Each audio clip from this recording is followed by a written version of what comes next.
Hello, everyone. Welcome to another live. This week, we're talking about teams and underperformance and why. Why is that so? Why teams underperform? And a lot of people think it's skills, but we're going to be revealing it's not. It's not skills.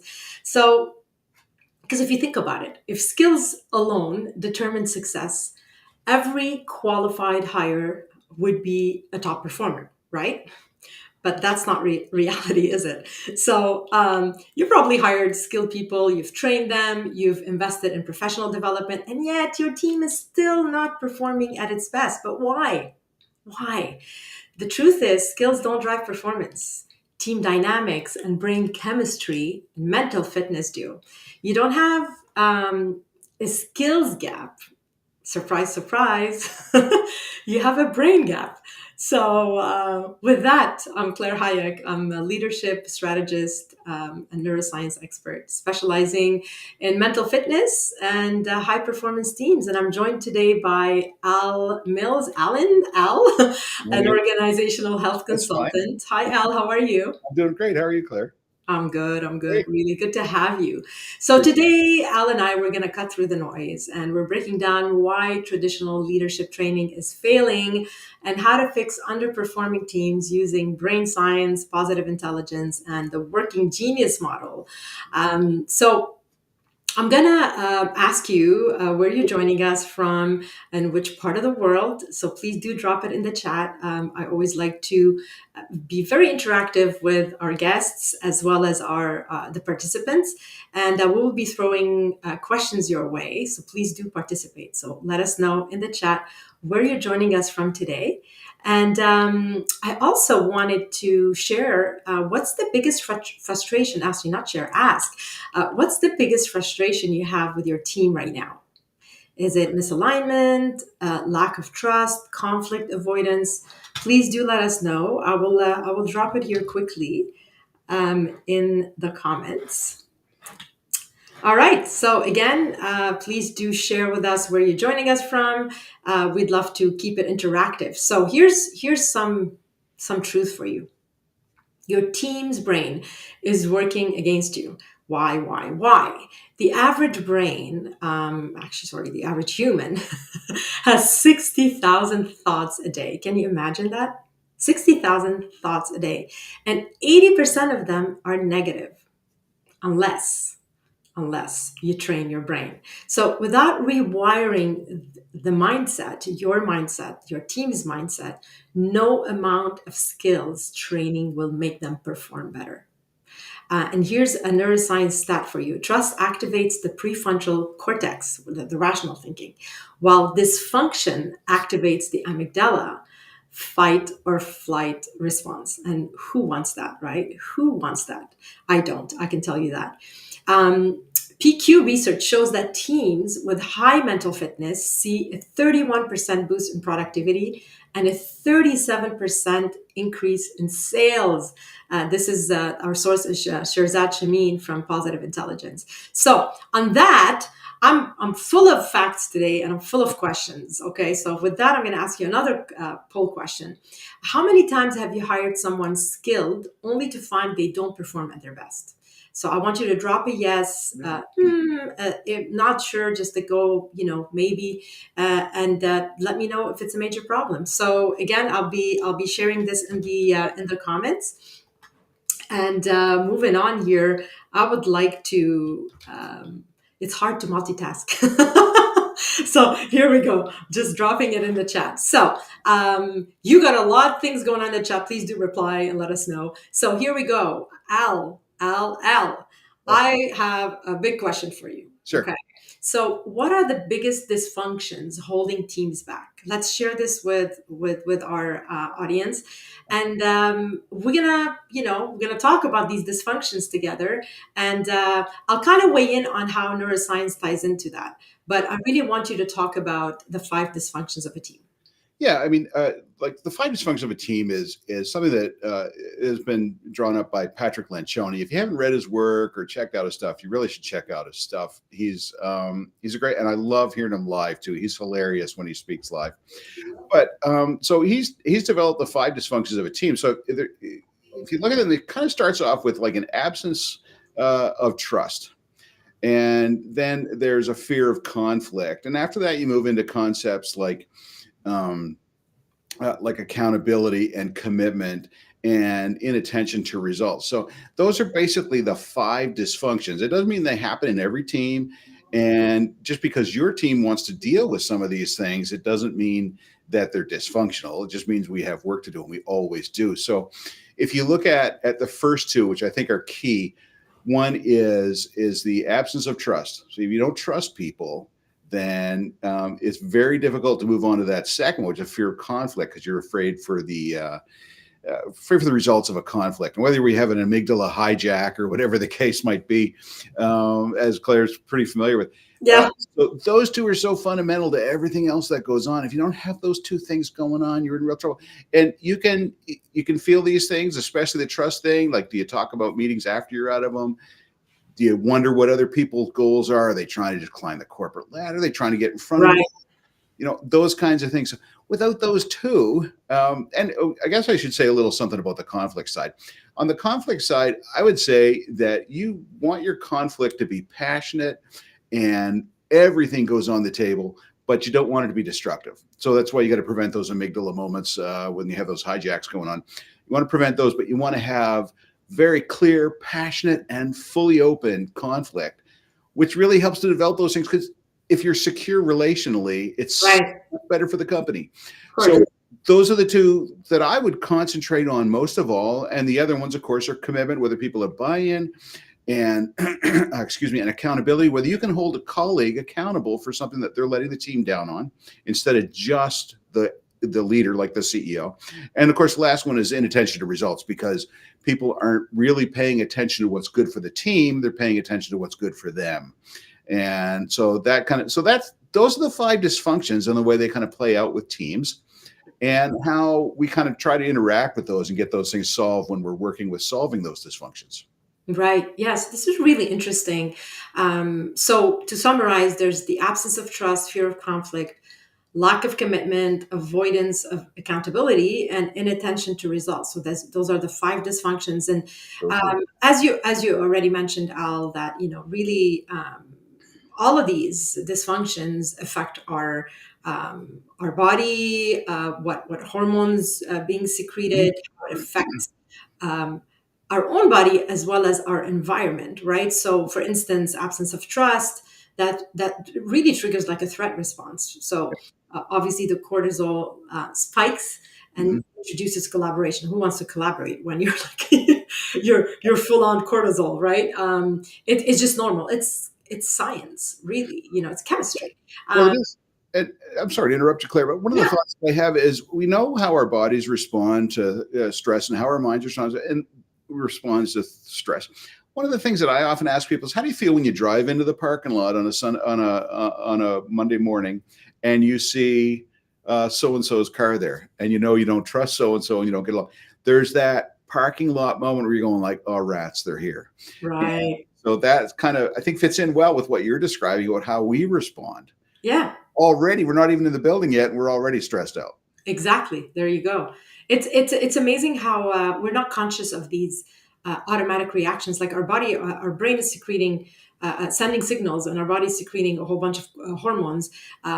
We are so involved with our emotions and how we're feeling. We're not aware of it, and we're kind of unaware of what's happening in our body most of the time, because everything is happening unconsciously. It's just like the body's amazing how it just functions without us sending consciously the signal to move our hand or scratch our head. It just knows. Like, I mean, it's automatic, So imagine when we are aware of this and we are able to recognize these triggers, and how we could better understand what's going on in our body and why we're reacting a certain way. And this is the whole point: is by pointing out these things is not about judging ourselves or judging others. Oh, they're not trustworthy, or it's not, just understanding what's happening in this situation. Why am I feeling this way? And this really helps a lot by being anticipating a bit our reaction and being able to be conscious of what's happening, with our brain waves. If we're in the fight or flight status, or we're really being in ease and flow, and we're able to control the situation in a more calm way, in a more sage way, what the positive intelligence teaches. So about conflict, I mean, when we're in fear of conflict, basically the amygdala, it just hijack makes that makes people avoid tough conversations, just like, I don't want to go there. Lack of commitment. If you don't have emotional buy-in, the brain is not going to prioritize execution. It's just as simple as that. And again, and it goes on and on. Again, with accountability, dopamine drops when feedback is unclear and inconsistent, and if you're not, you're not paying attention to the results, and your survival mode is triggered. People prioritize self-preservation, like you said, over team goals. So extremely interesting. I love the five dysfunctions, and I love how it summarizes it in five distinct Yeah. dysfunctions. Let me just put it here in the chat. My next question here. Sure. Which dysfunctions do you see most on your team? Mm. Trust, conflict, commitment, accountability, and attention to results. And maybe Al, you can just elaborate a little bit more about trust and conflict. I think what you mentioned to me Sure. earlier is that's pretty much a given. It's always there. Yeah. If I'm working with a team, then those are going to be the two that I'm going to spend a majority of time on. There's some great exercises that we do around it. But the thing is, so much of this ties in so well with what you're talking about when you talk about, look, I've hired somebody who's highly skilled, but it's not working very well. Hmm. There are some brain function things that are going on that are preventing us from doing those things. And I was just going to ask you a moment ago about the brain's response when we feel heard. And that's something in commitment. We can talk about that in a second if we have time or if it fits in with our agenda. But when we look at trust and commitment to conflict, or sorry, not commitment to conflict, but fear of conflict, when Yeah. you look at those two things, trust is kind of a building on those relationships. Now, if you're in a leadership position, it may be very foreign to you or very uncomfortable for you to be a bit vulnerable, and you have to find the right balance. You can't be totally a blank sheet of paper to somebody or somebody that's very see-through. You still have some leadership goals and qualities that you have to fulfill, but you need to be somewhat vulnerable. And this is something that Brene Brown talks a little bit about. Yeah. Of her work as well. She talks about the rumble of vulnerability. So on the trust side, there has to be a buildup of the trusting and some vulnerability stuff in there. But it's also a matter of knowing that relationships won't get destroyed. Now there are moments where maybe you decide that it's time to terminate somebody, or there's an end to a relationship, working relationship, professional, whatever the case is, or personal. But without that trust, that knowing that you are going to have a great discussion, you trust what somebody else says, you trust what they're going to do, you trust that they're not in it for themselves, that they're in it for the team. Without that, you can't build great conflict. Great Right. conflict is what brings great results. So when we look at in terms of, if you have 5 people sitting around the table, but 2 of them don't speak because they're afraid of conflict, there's 2 perspectives, 2 inputs, 2 extra ideas, 2 opinions, things that may radically change what you're trying to do. And they're afraid to because of whatever's going on within their mind because of the fear of conflict. And we know what that's like. We know what it's like to sit there, how our brains and our bodies react when we sit and we think, Yeah. I can't say this because I'm afraid that Claire's going to get really mad at me or kick me out of the room, or when we go, so, well, I'm going to say this, but let's see where it goes because it could turn into a big fight. Right. Those defense mechanisms. So when you trust people that you're working with, it's easier to get that conflict stuff on the table and to talk about things in passionate ways that are best for the company and best for the team. Yeah, absolutely. Actually, there's a study done in Harvard Business Review. It says that brain scans show that psychological safety. We're talking about high trust, Mm, open feedback, activates the prefrontal cortex, which improves problem solving, innovation, yeah. and innovation. I mean, teams that lack Mhm. trust literally operate in a constant state of stress, which impairs decision making. So, I mean, you Absolutely. You never know if you're getting to the bottom. You never know if all the ideas have been exhausted. And one of the things that I tell teams that I work with is when you leave a meeting, don't leave it without having said everything that's on your mind. Now, I mean, within reason, you don't want to tell somebody that they're ugly, um, but there's yeah, maybe you do. Uh, That's not very nice. That wouldn't be very nice, would it? Yeah. It but shouldn't matter. Jeez. when you, when you come out of a meeting and you go, I should have said this, and Right. then you think, oh boy, what a and like I mean, we move on to those commitment. The commitment's the next one, and you mentioned it. One of the things that I've found, and this is like, I mean, I'm not an original researcher, so I do a lot of reading. I find out from other people what's going on. I try to synthesize that, assimilate it into what I do. But one of the things on the commitment side is that we hear when people are heard, when they have a chance to say what's on their mind, even if a decision goes against their original opinion, they're more likely to be okay with it because they feel heard. Right. And that's what I wanted to ask you about, Claire, is in like the brain response and the neurochemistry and that kind of stuff that goes on when you feel heard and why it opens doors to maybe changing your opinion on something. Like, is that a fair question to ask for Oh, starting? yeah, no. I mean, it all ties into to what I said is that when you feel heard, you feel like you're in a psychologically safe environment Mm, where the trust is automatically obviously present because when you feel heard, it's like people are actually interested in what you're saying. So that releases dopamine, and then as well as that mirror neurons,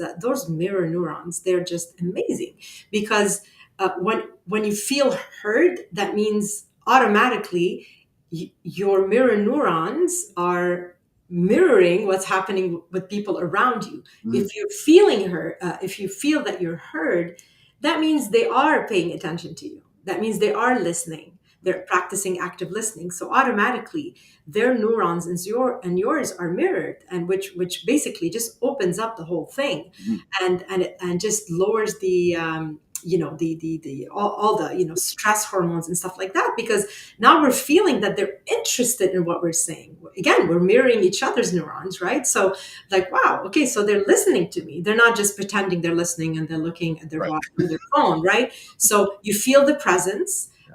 Your mirror neurons are activated in a positive way. So automatically you feel psychologically safe. You feel inspired. You feel happy. Your dopamine is being released. So it activates your prefrontal cortex, and so you're not in your amygdala. It doesn't shoot in your amygdala and shoots the cortisol all over the place. So it's those mirror neurons. So for instance, let's look at the opposite side, right? So if somebody's is not really listening to you or cutting you off or anything like that, you just feel like you're feeling that stress, you're feeling that pressure, you're feeling negativity of the other person. Again, your body's taking all that. It's the mirror neurons, which affects how your brain now is going to react. Cortisol starts shooting up. It's amazing, like how much influence we have on people around us. Sure. So when you're not in control of yourself, of your own body, and you're not self-aware of who you're being in the moment, then automatically, that's going to affect the other person if it's not in a positive state, Mhm. right? So I find it fascinating, It honestly. is. So it's really just one key takeaway, if I can summarize here, that Mm, dysfunctional teams, people, they're not lazy. They're just operating in fight or flight. They're in survival mode. yep. So until you fix the brain state, Mhm, you're not going to fix the behavior. yep. So it's really, this is like a, write it down. Write this down. They're not lazy. They're Yeah. in survival mode, and you need to fix the brain state. Yep. And Not, that's not going to fix the behavior otherwise. yeah, So and honestly, so much of the battle is just understanding. When those lights come on, you go, "Oh, I understand. I'm looking in the wrong direction here for a fix for my team or for something that's going to help us."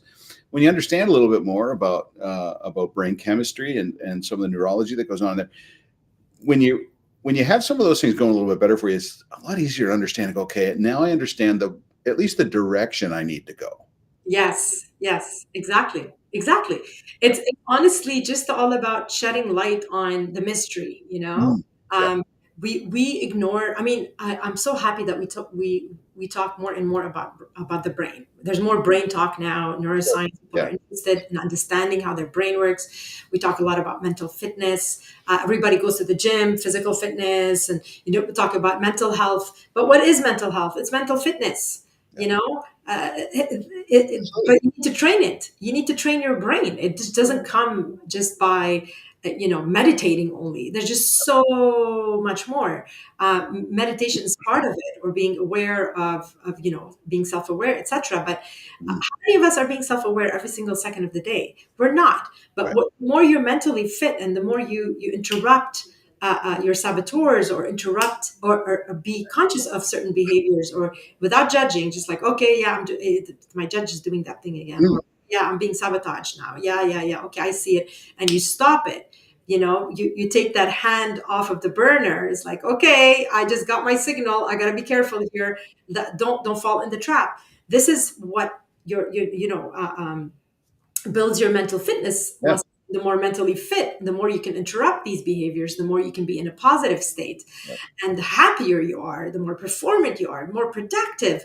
I mean, everything, just you're joyful, you're appreciative, you're empathetic. I mean, it's wonderful. We should all be talking about mental fitness. I mean, I could talk about this all day, but let's move on, because we have 10 more minutes. Yep.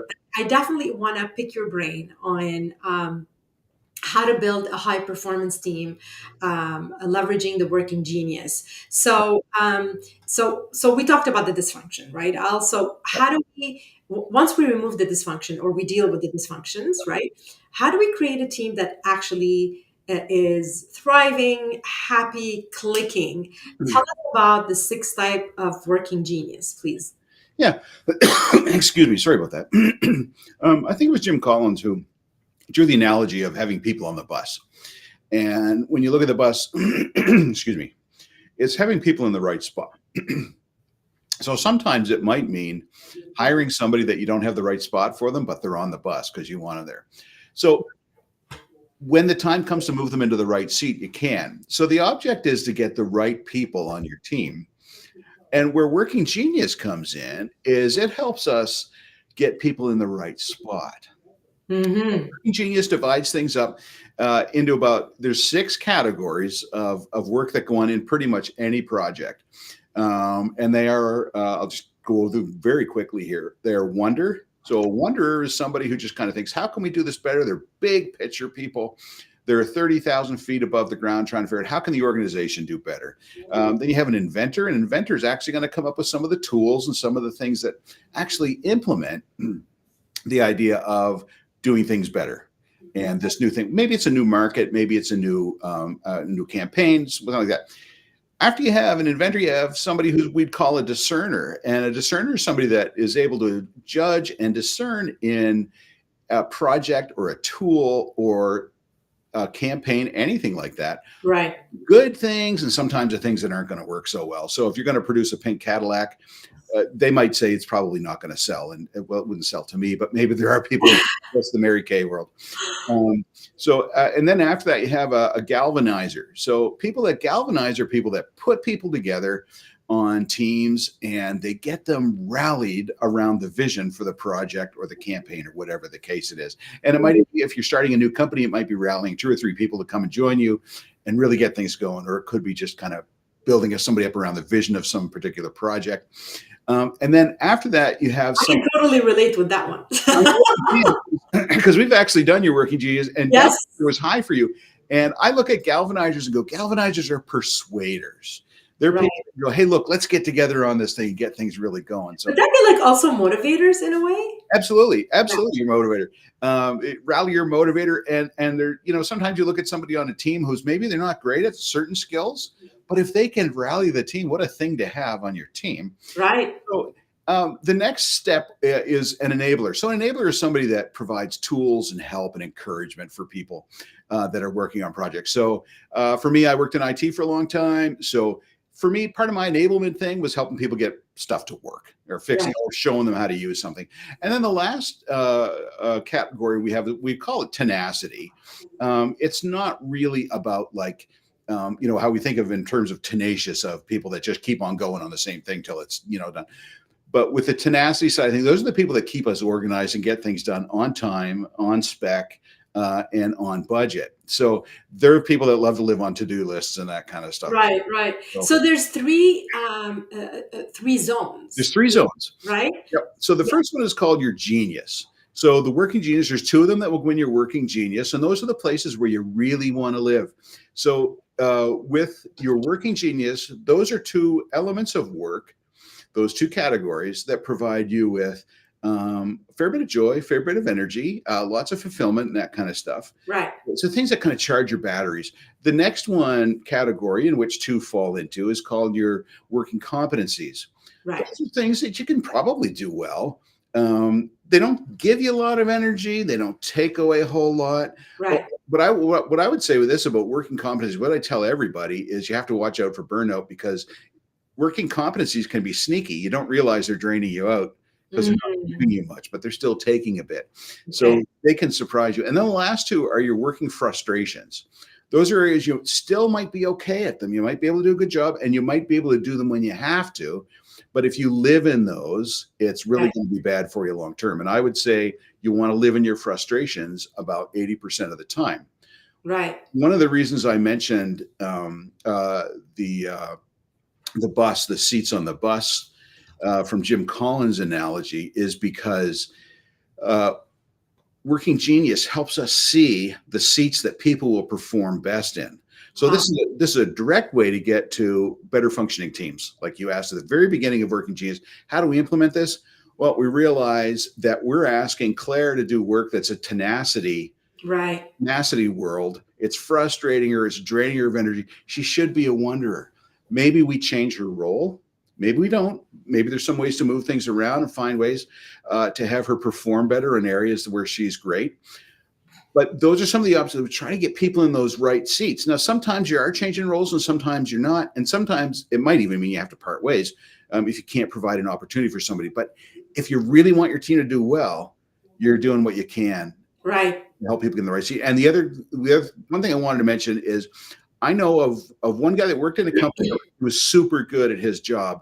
And the problem was he was never, ever going to get out of that job because he was too good at it. We couldn't figure out a way to replace it, which is what you don't want because it was a frustration for him. Right. Oh, wow. Interesting, right? So basically, if I put up a question here for everyone, please do let us know when you think about your own work, where do you feel like you're really thriving? So Mm, again, yeah. we mentioned the six working genius. Yep. So tell us which one really applies to what's your working genius. The two working geniuses, your genius zone. So, in a nutshell, if we think about it in a neuroscience way, it's obvious when you're in your natural genius zone, Mhm. the brain is happy, it's releasing dopamine, and so motivation just is all the way up, right? But when you're working in the frustration zone, again, it's not rocket science. Mhm. Cortisol increases, which leads to disengagement, burnout, and underperformance. So it's important to kind of recognize and put your finger on where's my working genius, where do I really thrive, which ones that what's that zone that I'm like, yeah, I can do. It's not great, but I can do it. It doesn't frustrate me. I can get it done. And then which ones really frustrate me. So this is again very interesting. Thanks so much, Al. I put all these details in the. Did I just miss two more here? No, I did put the six types of working teachers looking at the comments and making sure that I have everything pasted. So basically, if you look at it, aligning work to your natural genius isn't just smart. It's strategic. It's scientifically proven to drive engagement, retention, and performance. So please do that. Be aware of that. And I can't believe we're already time to wrap up here. So I wanted to thank you, Al, for joining me today and talking about the five dysfunctions and our six working genius. The working genius model. And I hope that what we talked about for anybody listening now is was really helpful to you. That there's a lot of gold nuggets that you were able to walk away with, and some key takeaways as well, that you can maybe just get you thinking. Knowledge is key. Knowledge is the start of action. So now that you know these things exist, now that it's not probably just skills that your team is missing, it's just like brain fitness, brain skill more than anything else, and trying to put your finger on it, then that would be the best way to where you should start, is as opposed to just spending time on working on skills that probably are not relevant in certain cases. Mhm. And this is a big blind spots when it comes to dysfunctions, when it comes to mental fitness, and when it comes to the working genius. So if you do want to have a bit more information about what we talked about today, please do reach out. You can reach out to me on LinkedIn, or just type genius in the comment and I will reach out to you, and be happy to answer your questions. Al and I would be, and we'll be looking at the comments later. So now you know why teams fail and how to fix it. So the question is, are you going to take action? That's going to be the big one. So on that, we're going to wrap up. Again, thanks so much, Al, for Thank joining you. me. Always a pleasure talking to you. Such interesting conversations. And I also wanted to mention that next week there will not be a live. But there will be one the week after that, so stay tuned on the subject. And please do share in the comments which subjects you'd like me to bring forward on my lives in the upcoming months. Like it's also really relevant to know what you want to know more about. We know a lot of people that do great things like Al. They're experts in what they do, and I'll be happy also to share my expertise. And that's what we're here for, just for impact, for painting the world positive, and for training that brain, so we're all kind of happier and more zen. Because otherwise, what are we doing? Why else we wouldn't we do that or work toward that, right, Al? It's simple when you put it in these words. So Absolutely. again, Al, thank you so much, Thank you, Claire. and we'll see you all in a couple of weeks. Take care. Have a great